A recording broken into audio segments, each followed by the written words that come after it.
পৃথিবী জুড়ে অ্যান্টিফ্যাসিস্ট বিভিন্ন সংগঠন তৈরি হতে লাগলো।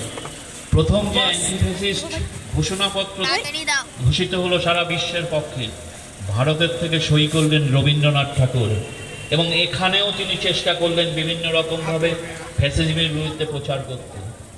রবীন্দ্রনাথ নিজের টাকা, নিজের নাম যশের জন্য কিছু বরদাস্ত করেননি। তিনি যেটাকে ঠিক মনে করেছেন, ঠিক করেছেন। তাই ইংরেজরা চটবে কি চটবে না তার জন্য জালিয়ানওয়ালাবাগে গুলি চালানোর পর নাইট উপাধি ত্যাগ করতে উনি কুণ্ঠাবোধ করেননি। এই সময় গান্ধীজির সঙ্গে তার মতভেদ হয়েছে। গান্ধীজির সঙ্গে মতভেদ অনেক সময়ই হয়েছে, যদিও পারস্পরিক শ্রদ্ধার কোনো ঘাটতি ছিল না। উনি জালিয়ানওয়ালাবাগে সময় সেই নাইট উপাধি ত্যাগ করলেন। ওনার যদি ঘরে বাইরে উপন্যাসটা পড়েন, যেটা পরবর্তীকালে সত্যজিৎ রায় সিনেমা করেছিলেন, চলচ্চিত্রে রূপ দিয়েছিলেন, সেটা ঘরে বাইরেতে দেখবেন যে বিদেশি বর্জনের বিরুদ্ধে এবং উগ্র জাতীয়তাবাদের বিরুদ্ধে রবীন্দ্রনাথের কথা আছে।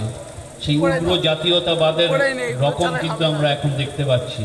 তাতে তিনি বলেছিলেন এরা দেশকে ভালোবাসে না, দেশকে ভোলার জন্য একটা মূর্তিকে কল্পনা করে সেই মূর্তিকে প্রতিষ্ঠা করতে চায়। কিন্তু দেশ বলতে যা দেশবাসীকে নিয়ে দেশ, যে সেটাকে জাতীয়তা, উগ্র জাতীয়তাবাদীরা মনে করে না যে সেটাকে পুজো করা যায়। তারা কোনো মূর্তিকে পুজো করতে রাজি, কিন্তু দেশকে পুজো করতে রাজি নয়। আজকের দিনের সঙ্গে মিলিয়ে দেখুন, মিল পাবেন।